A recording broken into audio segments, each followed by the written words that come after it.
بسم اللہ الرحمن الرحیم۔ السلام علیکم دوستو، آج ہم اس ویڈیو میں قوم لوط کے بارے میں بات کریں گے۔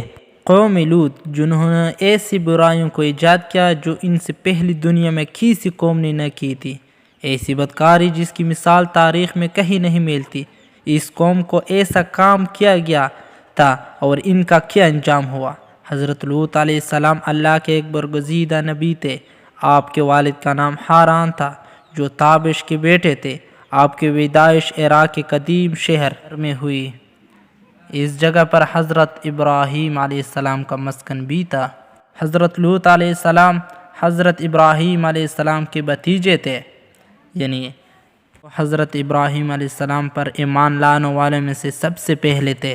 آپ حضرت ابراہیم علیہ السلام کے زمانے میں اہل سدوم کے رہنمائی کے لیے نبوت کے منصب پر فائز ہوئے۔ اللہ تعالی نے حضرت لوط علیہ السلام کو بہت سے معجزات عطا کیے تھے۔ ان میں سے ایک یہ تھا کہ وہ جو دعا بھی کرتے تھے وہ قبول ہو جاتی تھی۔ حضرت لوط علیہ السلام کی وجہ سے ان کے زمینوں میں بہت زرخیزی تھی اور اللہ تعالی نے ان کی زمینوں میں برکت ڈالی تھی۔